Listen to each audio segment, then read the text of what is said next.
Assalamualaikum warahmatullahi wabarakatuh. Halo rekan-rekan CPDS, selamat datang di CPDS Talk series ke-13. Merupakan sebuah ruang diskusi yang menghadirkan riset dan gagasan-gagasan terbaru terkait dengan kebijakan pembangunan dan sosial ekonomi yang berada di negara-negara yang sedang terjadi di sekitar lingkungan kita.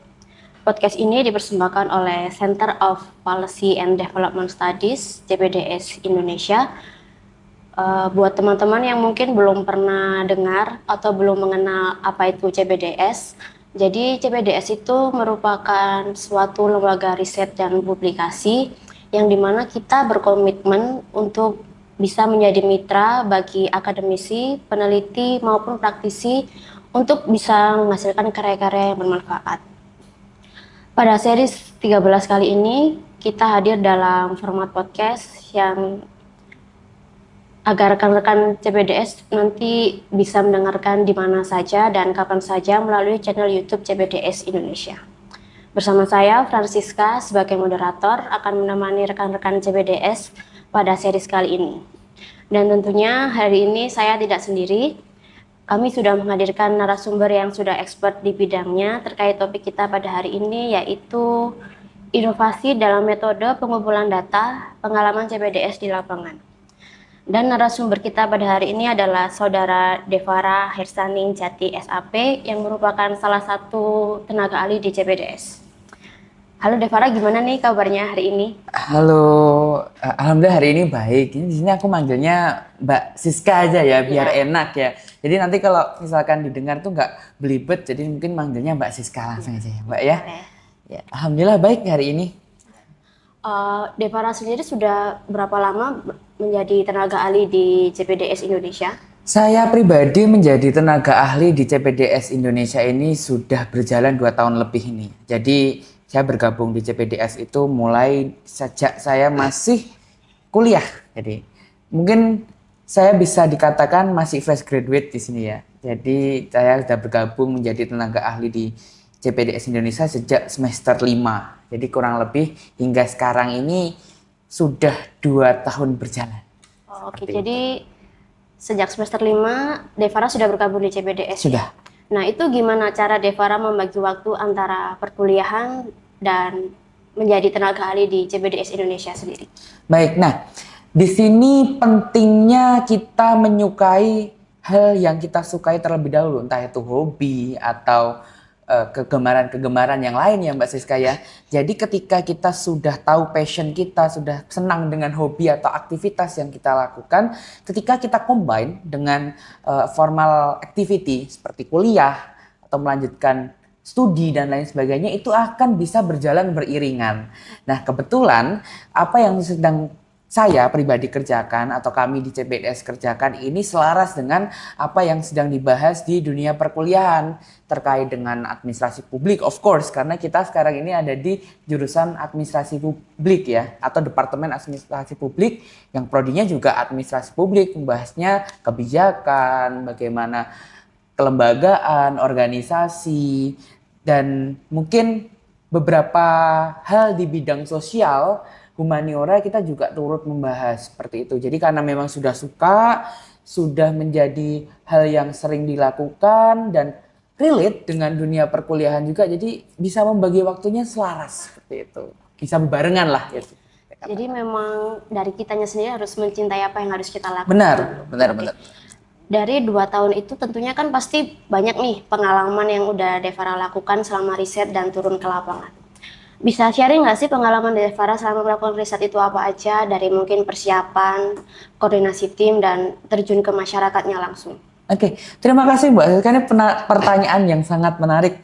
Jadi kebetulan kalau bisa saya pribadi share ke rekan-rekan CPDS di rumah, saya pribadi merupakan periset kualitatif expertnya. Jadi memang banyak sekali penelitian-penelitian yang dilakukan secara kualitatif. Nah, ketika kita membahas kualitatif, kalau kuantitatif kan kita pasti membahasnya angka, software, kuesioner dan lain sebagainya ya. Mungkin nanti di sini teman-teman karena memang expert saya pribadi di kualitatif, saya akan lebih share terkait dengan hal yang berkaitan dengan metode penelitian kualitatif, tapi akan saya share juga terkait dengan kuantitatif juga. Nah, ketika kita membahas terkait dengan penelitian berbasis kualitatif, ini banyak ceritanya. Karena di mahasiswa juga banyak sekali komentar. Wah, aku nggak mau nih kalau misalkan risetku besok tuh kualitatif karena ketemu orang lah, ketemu banyak instrumen lah dan lain sebagainya ya. Itu yang sering dikatakan oleh mahasiswa. Tapi sejujurnya itu memang benar. Kalau misalkan kita kualitatif itu hubungannya adalah dengan informan atau hubungannya dengan manusia dan lain sebagainya. Interaksi antara peneliti dengan lingkungan di sekitar kita secara langsung face to face atau mungkin menggunakan tools yang setidaknya itu bisa membantu kita untuk bisa berinteraksi dengan lingkungan sosial itu memang perlu. Nah, di sini tantangan dan juga bisa dikatakan sebagai hal yang menarik gitu ya. Karena selama kita melakukan riset khususnya kualitatif ini banyak sekali karakteristik, entah itu karakteristik lingkungan, karakteristik masyarakat, karakteristik individu, budaya, dan lain sebagainya itu yang unik sesuai dengan topik dan kondisi di sekitarnya. Jadi banyak sekali kita mulai dari ditolak masyarakat, pernah. Dari awal administrasi itu sudah dipersulit, pernah, pasti itu memang tantangan paling utama di awal saja sudah. Kalau sudah dipersulit administrasi itu memang PR ya.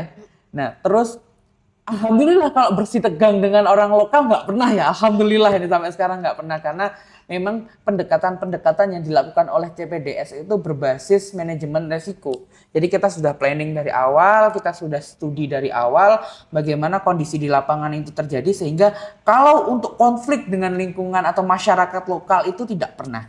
Jadi mungkin hanya sampai sekedar ditolak secara administrasi karena mungkin tidak lengkap atau ada force major yang lain ya. Atau juga mungkin kita harus effort lebih ketika kita di lapangan, ada yang di situ informan kita tidak bisa berbahasa Indonesia dengan baik. Nah, ada yang seperti itu? Ya? Ada salah satu informan memang kita waktu itu penelitian terkait dengan kampung tematik. Penelitian terkait dengan bagaimana sistem kebudayaan itu bisa berjalan di sebuah kampung tematik yang ada di Malang Raya ya. Kita bisa katakan kampung tematik karena di kampung tersebut ada satu hal yang memang kita teliti, keunikan budayanya, keunikan kebijakannya, keunikan interaksi masyarakat di dalamnya. Nah, di situ memang ada tetua, kita bisa katakan tetua yang dijadikan key informant. Karena memang banyak informan yang ada di beliau ini. Beliau nggak bisa bahasa Indonesia secara baik. Jadi kita harus menyesuaikan bagaimana bahasa yang digunakan tuh bahasa Jawa, Kromo Inggil. Itu kita gunakan. Walaupun memang kita juga tidak lancar, tapi yang namanya peneliti itu kalau bahasa Jawanya isok raiso kudu isok. Nah, jadi bagaimana caranya kita harus bisa mendapatkan data yang kita tuju. Nah, maka sesuai dengan topik hari ini, apa yang perlu kita lakukan ketika tantangan yang seperti yang saya ceritakan tadi, atau teman-teman CPDS pasti semuanya punya tantangannya masing-masing. Pribadi, kalau tantangan yang saya hadapi hambatan atau mungkin challenge yang saya hadapi ketika turun ke lapangan tadi. Tapi yang jelas adalah itu pentingnya bagaimana metode yang kita lakukan ketika penelitian tidak hanya kualitatif tentunya teman-teman di rumah atau rekan-rekan di rumah yang sedang menonton, tapi juga kuantitatif pun seperti itu. Nah, jadi itulah pengalaman riset saya yang ketika kita discuss terkait dengan tema ini itu relatable sekali, seperti itu. Tadi kan kamu bilang ya, ketika turun ke lapangan itu banyak sekali tantangan dan kesulitan seperti ditolak dari masyarakat atau mungkin bukan ditolak dari masyarakat. Alhamdulillah kalau ditolak di masyarakat itu minim. Ada 1-2 tapi tidak keseluruhan. Yang paling besar itu ditolak secara administrasi. Administrasinya ya. Ada nggak sih bagaimana background mereka, mungkin dari usia dan gender juga. Oke, kalau kita bicarain inovasi ya, bisa kamu sharing nggak ke kita salah satu inovasi yang pernah kamu terapkan di penelitian kamu selama mencari data di masyarakat itu seperti apa? Oke. Dalam pengambilan data atau data collection dalam sebuah research itu tentunya kita ada koridor ya masing-masing. Maksudnya koridor adalah dalam dunia penelitian sudah ditentukan research desainnya itu apa saja. Terus approach-nya itu apa aja, methods-nya itu apa aja. Tentunya berdasarkan apa? Theoretical things. Bisa kita katakan berdasarkan teori yang sudah ada. Nah, di dalam teori-teori itu pasti ada sistematisasi bagaimana sebuah research itu dilakukan. Misalkan ketika kita menggunakan pendekatan kualitatif, metodenya adalah focus group discussion misalkan. FGD. Ya, FGD misalkan. Tentu ada beberapa teori yang sudah mengatur bagaimana FGD itu bisa dilakukan. Perannya periset itu seperti apa? Itu misalkan seperti Creswell. Kan sudah ada metodenya seperti ini. FGD-nya nanti itu bentuknya FGD itu penjelasannya seperti ini tuh sudah ada. Nah, inovasi itu bisa diterapkan di sini. Maksudnya adalah bagaimana data itu bisa kita dapatkan tanpa harus keluar dari koridor desain atau metode yang sudah kita tentukan sebelumnya. Nah, misalkan kalau yang sejauh teman-teman CPDS dan saya pribadi lakukan, salah satu inovasi yang dilakukan adalah dengan mengadakan diskusi itu dalam bentuk yang berbeda. Maksudnya dalam bentuk yang berbeda ini dalam metodenya atau dalam toolsnya. Seperti itu. Jadi diskusi ini kalau misalkan dari metodenya, biasanya kan kalau diskusi ada berbagai, ada yang formal dan informal, kita mix. Sesuai dengan kondisi yang ada di lapangan. Ketika kita tahu bahwa informan yang akan atau misalkan set yang kita akan datangi ini adalah orang-orang yang tidak terlalu formal. Misalkan tidak mau kalau diajak formal. Berarti kita harus apa? FGD.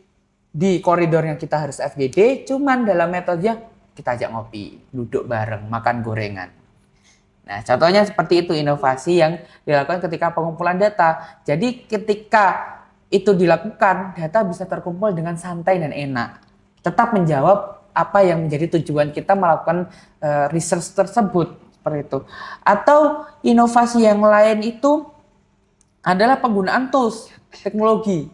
Ya memang kalau kita kaji lebih dalam makna teknologi itu tidak serta-merta sarana prasarana seperti digital equipment, HP, laptop dan lain sebagainya. Cuman kan yang dinamakan teknologi bisa sebuah sarana atau sistem untuk mencapai tujuan.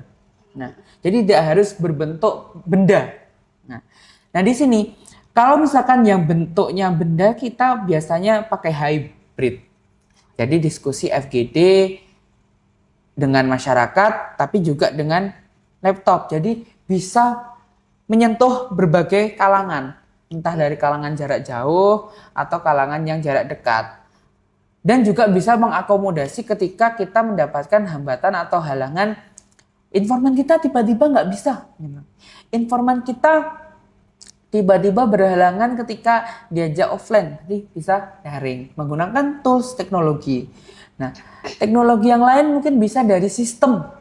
Kita membuat sebuah sistem di mana ketika kita turun, kita sudah bisa menjalankan turun lapang atau data collection, data analysis itu dengan baik. Nah, hubungannya adalah dengan yang saya jelaskan sebelumnya. Ketika kita turun ke research site itu kok kondisinya, wah iki wong Jawa kabeh iki.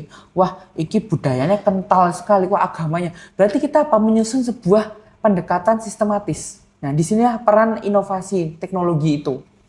Oh, berarti kita harus menggunakan pendekatan budaya di dalamnya. Oh, berarti teknologi apa ya yang kita bisa pikirkan, sebuah sistem apa yang bisa kita pikirkan agar kita bisa mendekat ke orang-orang atau ke informan tersebut. Nah, itu. Jadi banyak sekali inovasi yang dilakukan oleh CPDS sebenarnya, tapi yang paling sering adalah pendekatan adaptable approach dengan masyarakat yang ada di lingkungan tersebut dan juga pendekatan digital seperti itu, inovasi-inovasi seperti itu.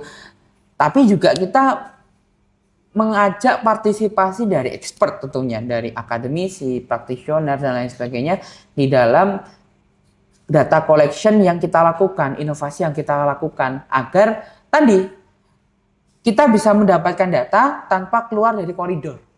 Nah, seperti itu.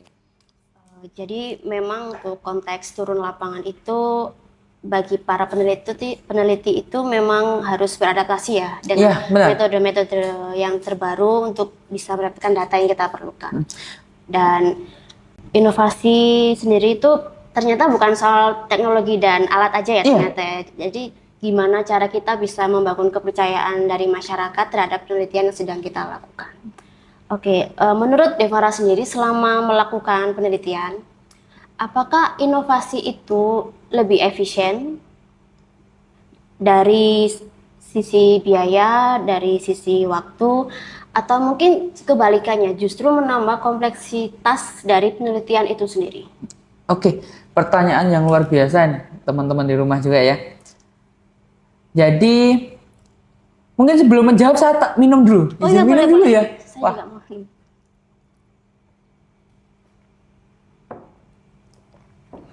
Karena kalau nggak minum juga haus ya. Oke.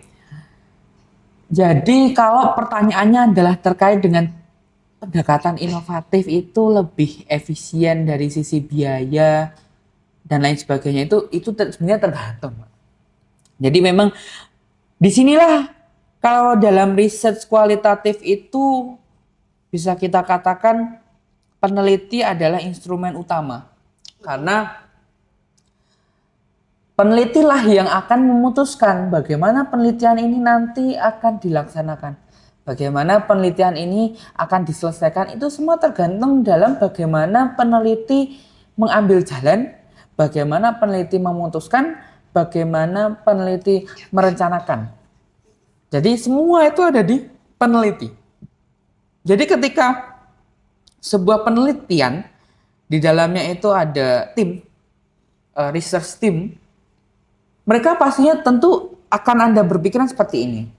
Ya tidak semua, tapi ayolah gimana caranya biar penelitian ini bisa efektif.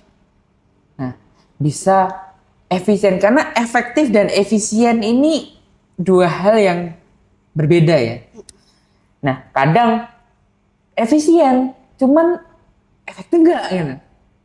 Nah, kadang kalau efektif itu bisa jadi sudah efisien gitu. Jadi memang hal ini adalah saling keterkaitan antara efektif dan efisien seperti itu. Tapi kembali lagi ke bagaimana peneliti ini memikirkan.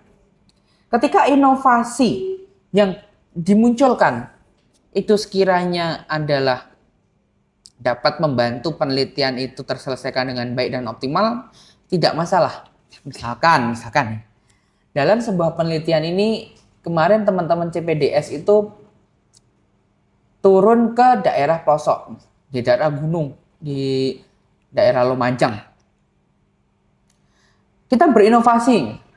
Oh, oke, berarti kita coba untuk melakukan pendekatan cangkir kopi. Nah, kalau saya pribadi punya istilah ngopi dengan informan atau diskusi dengan informan yang kita sambil makan gorengan, ngopi itu namanya diskusi cangkir kopi kalau saya.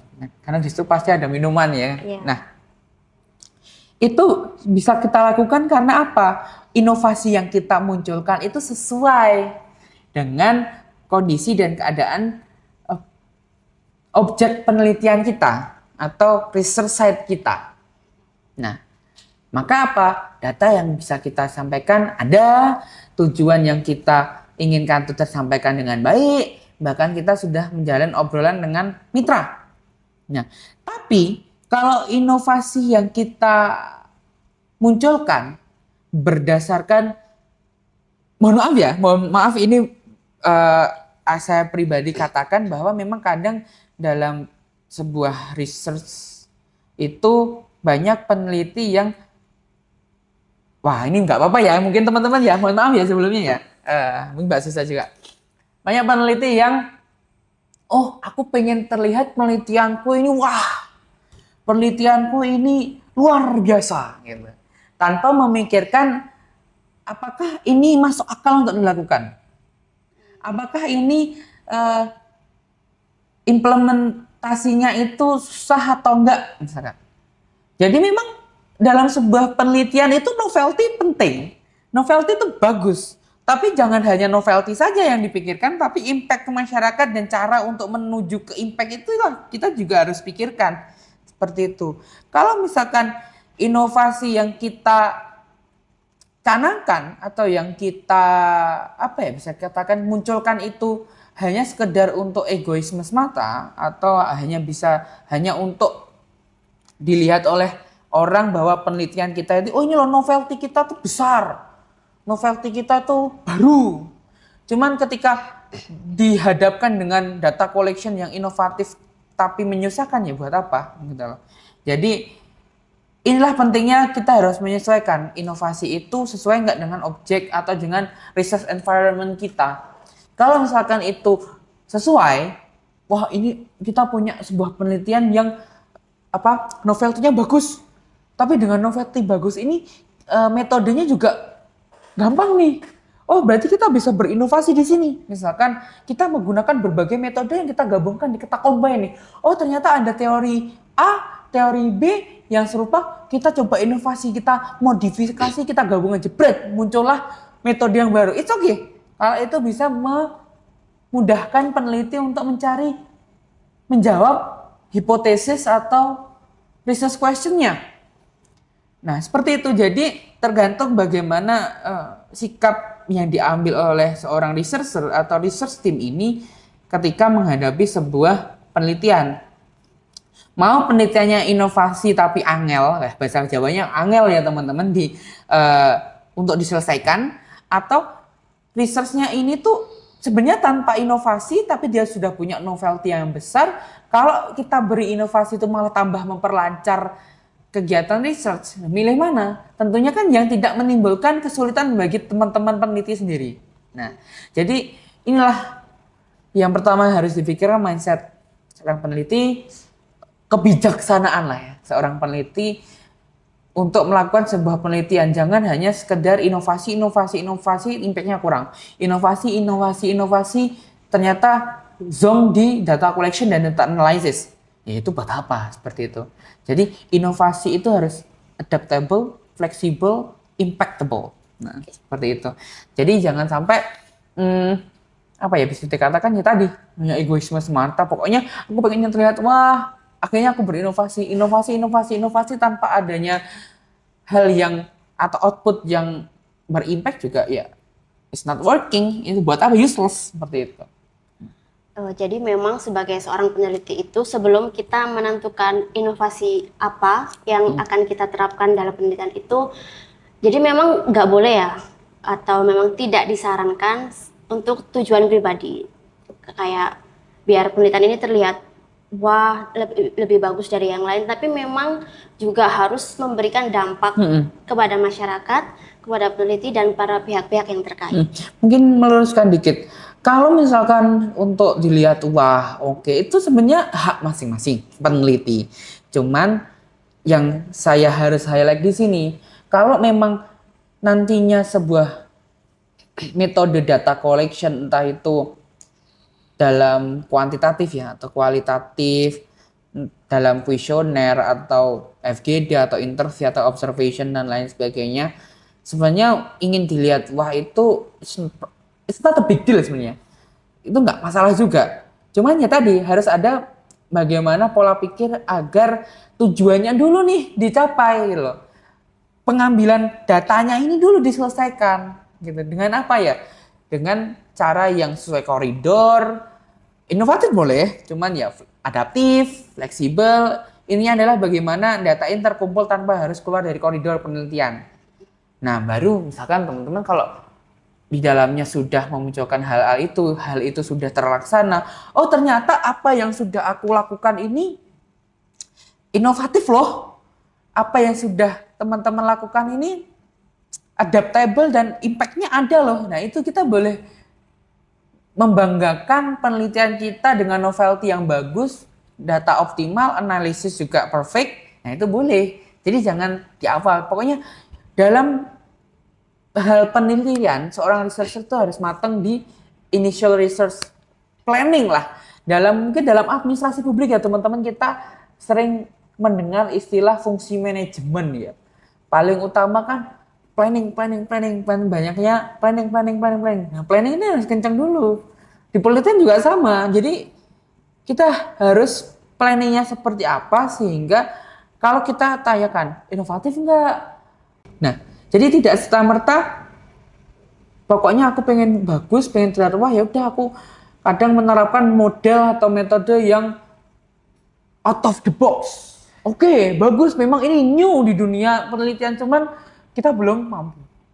Kita malah ketika mengimplementasikan riset ini, kita juga akan mengalami kesulitan. Nah, ini yang harus kita hindari terlebih dahulu. Seperti yang teman-teman CPDS lakukan ketika mengadakan sebuah riset. Kita tidak, wah ini riset bagus ini gitu. Ini bisa masuk Scopus, ini bisa masuk Sinta, dan enggak. Teman-teman CPDS itu memikirkan dulu. Apakah memang penelitian ini tuh bagus di dalam hal untuk diselesaikan atau enggak? Oke enggak kalau misalkan penelitian ini dilaksanakan secara utuh atau holistik dari awal sampai akhir, ini menghambat nggak? Khususnya pada data collection dan data analysis, karena ini yang penting ya. Data collection dan data analysis ini salah satu bagian dalam penelitian yang important. Karena apa? Yang mempengaruhi findings. Research findingnya kan pengaruhnya dari bagaimana kita mencari dan menganalisis baru ketemu conclusion kan, seperti itu. Nah, kalau teman-teman CPDS ya tadi inovatif ya, cuman kalau misalkan inovatif ini tidak bisa memberikan jalan keluar yang baik, juga teman-teman CPDS akan melakukan sesuai dengan koridor dulu. Yang penting datanya bisa kita dapatkan. Seperti itu. Jadi itu ya teman-teman mungkin yang di rumah yang sedang melaksanakan penelitian, tesis, skripsi, disertasi dan lain sebagainya. Inovatif boleh, pengambilan data inovatif it's okay. Cuman setidaknya yang tidak mempersulit teman-teman, yang tidak mempersulit pekerjaan tujuan teman-teman, seperti itu. Baik, sebenarnya sarannya sangat menarik ya, terutama untuk peneliti muda yang mungkin akan memulai atau baru sedang memulai penelitian dengan pendekatan inovatif. Baik, Devara, terima kasih untuk kesempatannya, terima kasih untuk sudah bersedia menjadi narasumber pada series kali ini. Dan saya ucapkan terima kasih juga kepada teman-teman CPDS yang sudah menyaksikan series kali ini. Semoga diskusi yang kita lakukan pada kesempatan kali ini bisa memberikan ilmu baru, wawasan baru, dan masukan baru bagi teman-teman untuk bisa memulai penelitian. Sebelum saya tutup podcast ini, izinkan saya menginformasikan terlebih dahulu terkait layanan-layanan yang ada di CPDS Indonesia. Kami CPDS Indonesia sebagai lembaga riset dan publikasi mempunyai beberapa layanan, yaitu antara lain asistensi jurnal nasional dan internasional, asistensi penulisan artikel jurnal, dan juga asistensi buku ajar dan referensi. Selain itu, kami juga memiliki layanan pendaftaran hak cipta, hak merek, dan hak paten. Kami juga menyediakan tenaga ahli untuk analisis olah data.